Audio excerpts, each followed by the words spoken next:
Welcome to Boots in Baltimore. I'm LeeAnn Blanchard. I'm sitting here with Liz Vayda of B.Willow. Hello, how are you? I'm very well. Thank you for having me. Of course. So where did you get the name B.Willow? So the willow is a reference to the tree. It's my favorite tree. Ever since I was a kid, whenever I would see a weeping willow tree, I would just, and at the time I didn't have really an understanding of it, but I would just feel really like calm and kind of like at peace whenever I saw a weeping willow. So to me, it kind of really represents my business, my mission, which is to reconnect people with the natural world and really kind of focus on the healing, restorative power of nature.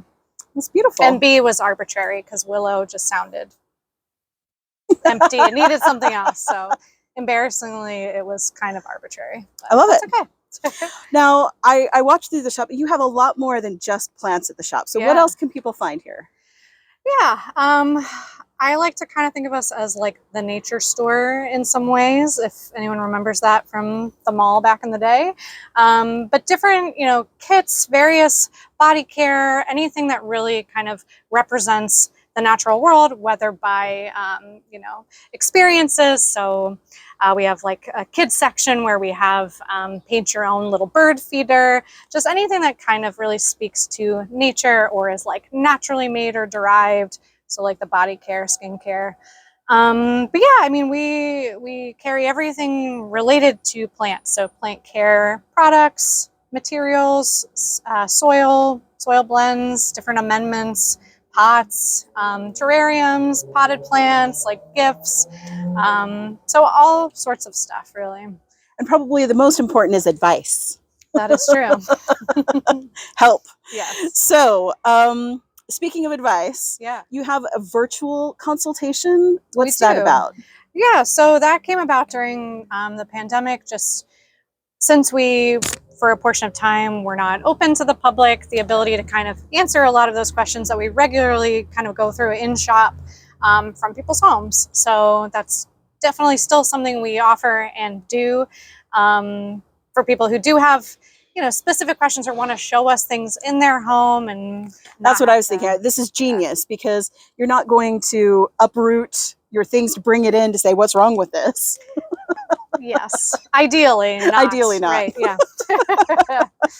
Yeah. Okay. So I inherited my mother's black thumb of death. Yes. I killed an aloe vera in Phoenix, Arizona. Yeah. Like, that's pretty hard. So what would you recommend for somebody with a black thumb of death like me?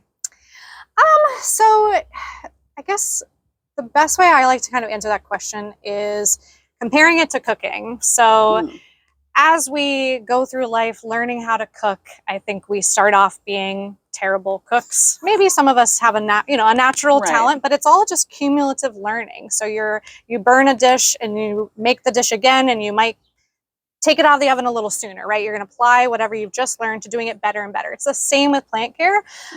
So I never try to pigeonhole someone into like, here's the one plant that you can probably take care of. It's really like, what are the baby starter plant? Maybe avoid like this one section because these are very thirsty, like they don't revive easily. Maybe avoid those, but like pretty much everything else we carry, if visually you're drawn to it, we can tell you exactly how dry the soil should be before you soak it again. Ideal placement as far as light, any little quirks, kind of what the plant does in its natural environment, and thus what you can expect in your home.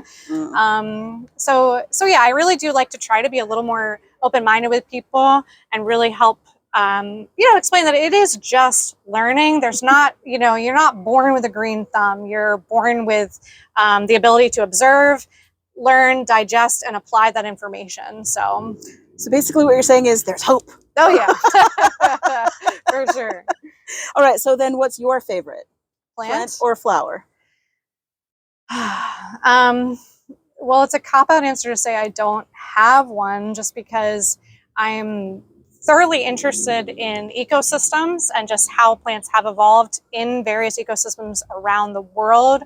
I guess one of my favorite things is convergent evolution, when you have similar climates and environments in different places around the world, and you see plants growing and looking similar, having similar attributes, but they're Completely genetically, yeah. totally different plants. So I think just learning about plants in general, whether they're plants that you can grow in your home or plants that aren't really ever going to survive in an indoor environment, I think plants are fascinating.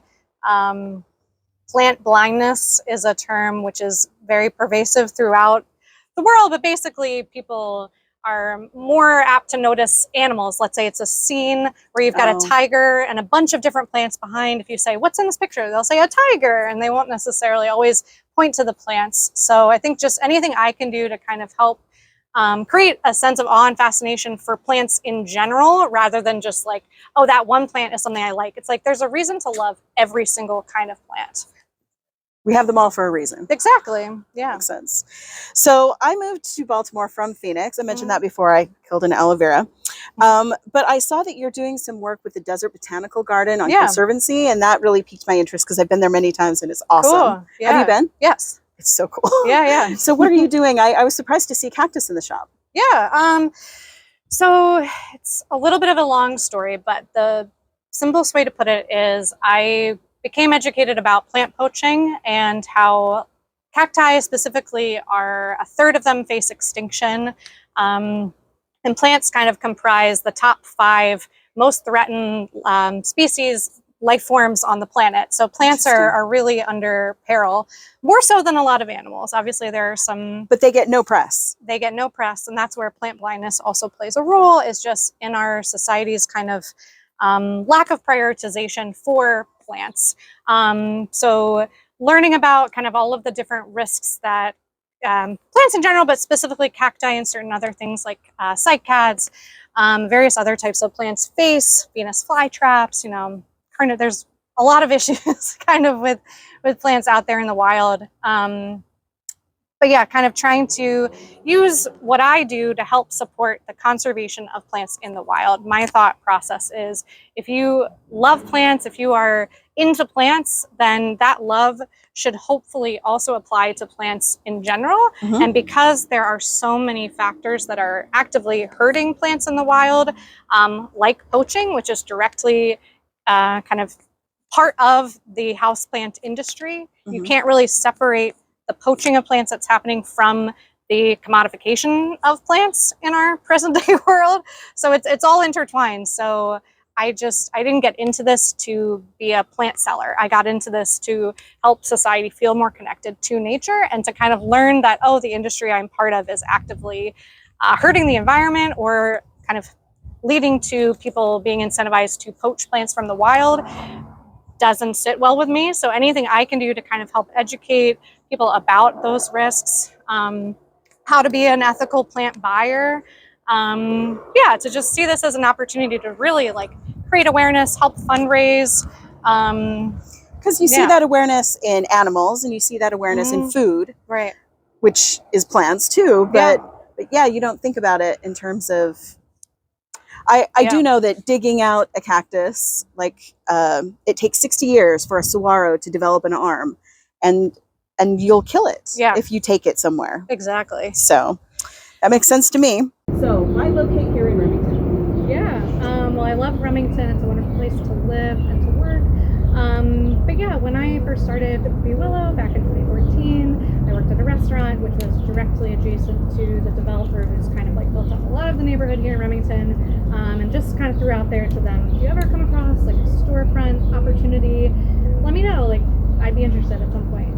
So probably about a year after that, they called me into their office and had this property up on a television screen, and I knew exactly where it was because I lived across the street, and said, okay, let's make it happen. So that started that whole journey. But yeah, it's been really wonderful being in Remington. It's a really supportive and very community focused part of Baltimore that I've really been lucky enough to kind of get immersed in. So yeah, it's beautiful. This is a beautifully redone storefront, and like you said, you're right next to Remington Road, right next to our house.